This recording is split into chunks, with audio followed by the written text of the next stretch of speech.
제 한국기후변화연구원 김대원 박사님께서 탄소 중립 녹색 산업과 원주시 환경산업 육성 방안에 대해 주제 발표를 하시겠습니다. 에 대해서 정리해드리도록 하겠습니다.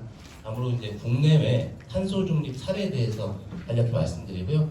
다음으로 원주시 지역 특성을 분석하고 강원도민을 대상으로 한 신재생 에너지 발전 시스템 구축 관련 수용성 의견 수렴 결과를 가지고 최종적으로는 원주시 환경산업을 어떻게 육성해야 되는지를 말씀드리는 걸로 해서 본 발표를 마무리 짓도록 하겠습니다. 먼저 배경비 필요성입니다. 원주시에 왜 환경산업이 필요한지 이제 제가 광의적으로 그리고 협의적으로 좀 조사해 보았습니다. 일단 광의적으로는 EU나 미국, 일본 등 선진국을 시작으로 한 67개국 정도가 지금 탄소 중립을 선언했습니다. 이렇게 이제 국제적으로 온실가스를 저감하기 위해 노력하기 위한 기조에 맞춰서 우리나라도 2020년 10월에 탄소 중립을 선언하고 2022년 3월에 탄소 중립 기본법을 시행하게 됩니다. 그리고 이제 2021년 12월에 우리나라 환경부는 녹색 기술 및 산업에 대한 가이드라인을 제시하는 한국형 녹색 분류 체계를 수립하게 됩니다. 그리고 작년 6월 같은 경우는 일부 개정본을 마련하였습니다. 그리고 이제 우리 원주시 같은 경우는 현재 법정 의무 계획인 제1차 원주시 탄소 중립 기본 계획을 수립 중에 있고요. 이제 올해 4월에 이게 수립될 예정에 있습니다. 일단은 이제 주요 용어 정리에 관련해서 먼저 녹색 기술과 산업이 무엇인지에 대해서 제가 말씀드리도록 하겠습니다. 그러니까 녹색 기술은 탄소 중립 기본법 제2조 16호에 명시되어 있습니다. 간략히 말씀드리면 탄소 중립을 이루고 녹색 성장을 촉진하기 위한 기술을 통칭합니다. 좌측 하단의 표를 보시면 키아트라고 하는 한국산업기술진흥원에서 이 녹색 기술의 범위를 지금 제정해 놓은 게 있는데요. 총 2118가지의 핵심 요소 기술을 나열해 놓았습니다. 녹색 산업 같은 경우는 탄소 중립 기본법 제2조 17조에 명시가 되어 있습니다. 그래서 탄소 중립을 이루고 녹색 성장을 촉진하기 위한 모든 산업을 통칭합니다. 그러니까 이제 예를 들면은 그림에 보시는 것 같이 친환경차 관련된 산업이라든가 신재생에너지 관련된 산업, 또한 기후변화 리스크 분석과 관련된 산업, 그 다음에 CCUS 많이 들어보셨을 텐데 CCUS 관련된 산업 등 이외에도 다양한 산업으로 구성되어져 있습니다. 다음으로 이제 환경산업에 대해서 말씀드리면 환경산업은 환경기술산업법 제2조 3호에 명기되어 있습니다. 그래서 이게 정의를 보시면 환경을 개선할 수 있는 시설, 장치 또는 서비스를 제공하는 산업을 일컫습니다. 그 종류에는 법에서 정리하고 있는 종류에는 환경 피해 방지 및 복구, 그다음에 자원 순환 및 재활용, 환경 기술 서비스, 그다음에 대통령이 정하는 기타 환경 보전 관리 산업으로 구성되어져 있습니다. 또한 이 환경 산업은 녹색 산업의 하위 개념이라고 보시면 되는데요. 녹색 산업은 탄소 중립과 녹색 성장 달성을 위한 모든 노력을 포괄하고 환경 산업은 이 중에서 녹색 산업 중에서 환경의제 개선을 위한 환경의제 개선에 초점을 맞추는 하위 개념이라고 보시면 됩니다. 다음으로는 한국형 녹색 분류 체계에 대해서 말씀드리겠습니다. 한국형 녹색 분류 체계는 환경부가 이제 2021년 6월에 제정한 것이고요. 탄소 중립과 환경 개선에 기여하는 친환경 경제 활동 기준을 나타냅니다. 그래서 이제 두 개 부문 84개 경제 활동 구성되어져 있고요. 첫 번째 부분인 녹색 부분은 탄소 중립 및 환경 개선에 기여하는 경제 활동을 의미하고 다들 아시는 재생에너지나 무공해 차량 제조 등 77개의 녹색 경제 활동으로 구성되어져 있습니다. 다음으로 전환 부분 같은 경우는 아직까지는 녹색 부분에 포함되긴 뭐하고 뭐하는 이제 과도기적 경제 활동이라고 보시면 될 텐데요. 원자력 기반 에너지 생산하는 것 같은 그런 활동들을 포함해서 7개의 경제 활동으로 구성되어져 있습니다. 앞에 보시는 표는 이제 제가 이제 한국형 녹색 분류 체계 84가지를 조그맣게 정리를 한 건데 원래는 한 4-5페이지입니다. 가이드라인을 보면 이거를 제가 최대한 줄여보았고요. 앞에 보시는 지금 6대 환경 목표의 공통 부분에 산업과 관련된 분야에서 혁신 품목 제조와 혁신 품목 후부장제 제조 부분들이 있는데 이 혁신 품목도 이 녹색 분류 체계에 따로 제정이 되어져 있습니다. 이렇게 많은 이제 또 혁신 품목들이 있는데요. 대표적으로 말씀드리면 드론이라든가 자율주행차, 그리고 전기수소차 제조, 이제 관련 충전 인프라 구축, 그 외에도 CCUS라든가 스마트 농업, 친환경 연료 이런 것들로 구성되어져 있습니다. 다음으로 이제 해외, 국내외 그 탄소 중립 정책 사례에 대해서 조사해 보았고요. 먼저 해외 사례 같은 경우는 스마트 시티 사례 위주로 좀 조사해 보았습니다. 그래서 시간 관계상 이제 공통점에 대해서만 말씀드릴 건데요. 일단은 뭐 싱가포르, 그리고 독일 프라이부르크, 그리고 아랍에미리트 마스다르 시티, 덴마크 코펜하겐, 네덜란드 암스테르담, 그리고 핀란드 헬싱키 칼라스파마 이렇게 6개의 도시에 대해서 조사를 해봤는데요. 일단 공통적으로 나타난 것이 뭐 태양광이나 풍력 등 그 지역 특성에 맞는 신재생 에너지를 활용해서 전기를 생산하고 있었고요. 그리고 이제 건물 부분과 관련해서 에너지 효율을 높이기 위해서 노력하고 있었습니다. 그 다음에 친환경 교통 체계를 구축하고 관련 인프라를 구축하는 공통점이 있었고요. 그 외에도 이제 뭐 스마트 기술을 도입한다든가, 그 다음에 도시 폐기물 에너지로 전환하는 순환 경제를 구축하는 공통점을 띠고 있었습니다. 그리고 이제 국내 사례 같은 경우는 환경부에서 지금 우수 사례로 뽑힌 지역구 탄소 중립 우수 사례 위주로 조사해 보았고요. 이것도 마찬가지로 6군데 정도 조사했습니다. 나중에 읽어주시면 될 것 같고 공통점에 대해서만 말씀드리겠습니다. 광주 서구, 대전 서구, 충북 단양군, 경북 의성군, 경남 창원시, 그리고 경기 부천시에 대해서 사례 조사하였고요. 공통점을 보시면 이제 주민 참여 교육 강화, 그다음에 캠페인 운영 등을 통해서 주민 수용성을 제고하고 있었고요. 그다음에 지역 특성에 맞는 환경 기술과 에너지원 전환을 시도하고 있었습니다. 그리고 지역 특성을 반영한 다양한 접근법을 사용하고 있었고요. 이와 관련된 이제 환경산업 육성을 위한 시사점을 도출해 보았습니다. 일단 첫 번째로 제일 중요한 게 지역 특성에 맞는 맞춤형 환경산업 모델을 개발해야 될 필요성이 있는 것으로 생각되고요. 두 번째는 스마트 기술을 좀 접목해서 환경산업의 효율성과 경쟁력을 강화할 필요성이 있을 것으로 봅니다. 다음으로 재생에너지 산업 확대를 위해서 관련된 이제 운영 인프라든가 제조 및 운영 인프라를 확충할 필요성이 있는 것으로 보여지고 폐기물을 자원으로 재활용하는 순환 경제도 활성화할 필요성이 있을 것으로 보입니다.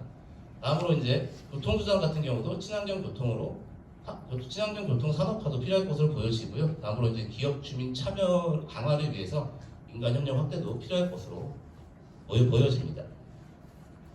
다음은 이제 원주시 지역 특성에 대해서 분석해봤습니다. 먼저 이제 신재생 에너지 기술적 잠재량이 얼마나 됐는지를 한국에너지기술연구원 신재생에너지 데이터 센터를 통해서 제가 이제 데이터를 좀 도출해 보았는데요. 원주시 같은 경우는 먼저 이제 기술적 잠재량에 대해서 말씀드리면 신재생에너지 기술적 잠재량은 현재 시점에서 기술적 한계를 고려했을 때 이론적으로 생산 가능한 최대 에너지량을 의미합니다. 그래서 제가 이제 이 원주시의 신재생에너지 기술적 잠재량 도출한 결과 연간 약 65,714 기가와트시 정도의 전력을 생산할 수 있는 것으로 나타났습니다.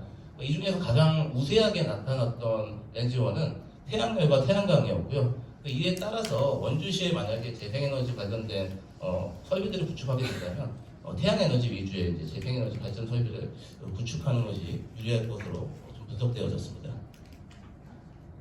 그다음에 자연사회 지역 환경에 대해서 지금 조사해 보았는데요. 일단 자연환경 보시면은 다들 아시다시피 우리 원주시는 영동과 수도권 지역을 이어주는 교통 및 물류 요충지입니다. 그리고 이제 두 번째 보시면 이제 섬광이 만들어낸 평야를 끼고 있는 분지이고요. 또한 동쪽에는 치악산이 이렇게 병풍처럼 자리하고 있습니다. 근데 이 치악산하고 그 시내 부분하고 기동량이 한 1,100m 정도로 상당히 큰 특징을 보이고 있습니다. 그리고 사회환경 보시면은 이제 강원도에서 우리 가장 유일하게 인구가 많은 지역으로 한 30만 명이 넘는 인구가 지금 살고 있고요. 지금 사회적 문제적으로는 1인 가구가 독거노인 비율이 지금 크게 증가 추세에 있습니다. 그리고 지역 환경을 보시면은 원주시는 이제 국내 의료기기 산업의 21%를 차지하는 국내 의료기기 산업 중점 도시이고요. 또한 이 2차 산업 그리고 3차 산업 중심의 도시경제형 중심지의 특성이 강한 것으로 나타났습니다. 이와 관련해서 이제 환경산업 육성을 위한 시사점을 도출해 보았는데요. 일단 원주시는 교통 및 물류 요충지이기 때문에 저탄소 물류 시스템과 스마트 인프라 구축이 가능할 것으로 생각되고요. 그다음에 원주시는 이제 인구 증가와 이제 도시화 문제로 인해서 이와 관련된 환경 문제를 해결하기 위해서 제로 에너지 빌딩이라든가 녹색 도시 기반 시설을 구축하는 것도 좋을 것으로 생각되어졌습니다. 아무래도 이제 1인 가구 및 독거 노인 증가로 인한 문제를 해결하기 위해서 스마트 에너지 주택을 짓는다든가 또한 이제 친환경 독지 산업을 육성하는 것도 유리한 산업이 될 수 있을 거라고 생각되어졌습니다. 이제 원주시는 의료산업 중심 도시이기 때문에 이와 관련해서 녹색 의료기기 산업으로 전환하는 것도 중요할 것으로 생각했고요. 다음으로 이제 2차 산업과 제 3차 산업 중심으로 이제 녹색 기술 개발과 저탄소화를 추진하는 것도 좋을 것으로 생각되어졌습니다. 이거는 이제 원주시 대상으로 했던 거 아닌데 제가 이제 도민들 대상으로 한 590분 대상으로 신재생 에너지 사업에 대한 수용성을 한번 의견 수렴을 해보았는데요. 그래서 간략히 말씀드리면 첫 번째로 이제 소유하신 건물에 신재생 에너지 설비를 설치하실 의향이 있는지 물어봤습니다. 그랬더니 그래도 꽤 65.1%나 이제 긍정적으로 좀 대답해 주셨고요. 또한 이제 신재생 에너지 공동 수익 모델과 관련해서 참여하실 의향이 있냐 여쭤봤을 때 88.2%가 이에 대해서 긍정적인 의향을 보이셨습니다. 다음으로 이제 신재생에너지 설비 사업에 대한 시민 참여 유도 방안이 어떻게 될까라고 여쭤봤더니 나는 설명 자료를 좀 제공해줬으면 좋겠고, 그다음에 재정적 지원을 좀 많이 해줬으면 좋겠다 의견이 있으셨고요. 그다음에 이제 대규모 신재생 에너지 발전소 설치를 설치와 관련해서 찬반 의견을 좀 들어봤는데요. 매우 찬성과 찬성 의견이 73%에 달하는 것으로 나타났습니다. 그래서 다음으로 이제 대규모 신재생 에너지 발전소 위치 선정 시 고려사항에 대해서 여쭤봤을 때 일단은 자연환경을 훼손하지 않고 전문가 의견이 좀 반영된 위치로 해야 된다 이런 의견들이 있었습니다.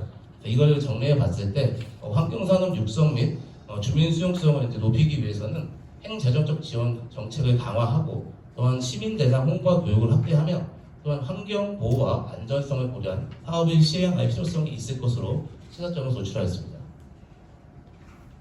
앞선 내용을 가지고 이제 제가 원주시의 특성을 반영한 환경사업을 몇 가지 제안해 보았는데요. 일단 첫 번째로 원주시는 교통 및 물류 중심 도시이기 때문에 이와 관련해서 녹색 물류 인프라를 구축하는 것이 유망한 산업일 거라고 제가 생각이 들었습니다. 그래서 유망 사업을 몇 가지 정리했는데요. 전기 수소 기반 물류 차량을 도입한다든가 스마트 물류 센터를 구축한다든가 또한 저탄소 물류 솔루션을 개발하는 것도 유망 사업인 것으로 보았고요. 다음으로 이제 원주시는 태양에너지 기술적 잠재력이 없기 때문에 이와 관련되는 설비를 설치하고 ESS를 구축하고 스마트 그리드 시스템을 도입하는 것도 유망 사업이라고 생각이 들었습니다. 다음으로 이제 원주시는 의료기기 산업 중심 도시이기 때문에 이와 관련해서 이제 의료기기 산업과 관련해서 친환경 소재 활용 의료기기를 제조한다든가 또한 이제 폐기된 의료기기를 재활용한다든가 또한 저에너지 소비 공정을 도입한다든가 이런 사업들이 유망 사업일 것으로 생각되어졌습니다. 그리고 원주시는 2, 3차 산업의 이제 도시형 경제 중심지인데요. 이로 인한 도시형 문제를 해결하기 위해서 이제 제로 에너지 빌딩이라든가 도시 녹화 및 탄소 흡수원을 조성하는 것도 유망 사업이라고 생각되어졌고요. 그리고 이제 독거노인 및 1인 가구 문제를 해결하기 위해서 이들을 위한 에너지 효율 높은 스마트홈을 구축한다든가 전동 휠체어 등 친환경 보조기기를 개발한다든가 또한 저탄소 케어 서비스 및 복지시설을 운영하는 것도 유망 사업일 거라고 생각이 들었습니다. 마지막으로 이제 원주시 환경산업 육성 방안에 대해서 말씀드리면 4가지 정도 생각해 보았습니다.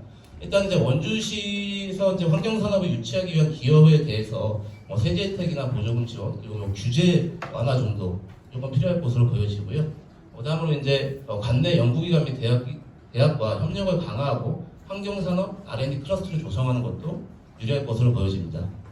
다음으로 이제 주민 수용성 제고를 위해서 환경산업 교육 및 홍보 캠페인 등을 벌이고 또한 주민 참여 사업 제도 등 이익공급 체계를 도입하는 것도 주민 수용성 제고를 위해서 유리할 것을 보여줬고요. 그다음 이제 기업 참여 유도를 위해서 지역 기업과 협력을 통한 환경산업을 활성화하는 것도 필요할 것으로 보았습니다. 마지막으로 이제 원주시가 미래 산업을 발굴하고 혁신적인 산업 기술 생태계 조성을 위해서 지난 2024년 8월에 출범한 재단법인 원주 미래산업진흥원이 있는데요. 이 기관을 통해서 다양한 정책 연구를 발굴하고 그다음에 원주시의 미래 환경산업 발굴 및 활성화 방안을 마련하는 것도 좋을 것으로 생각되어졌습니다. 제가 준비한 발표는 여기까지고요. 발표를 마치도록 하겠습니다. 감사합니다.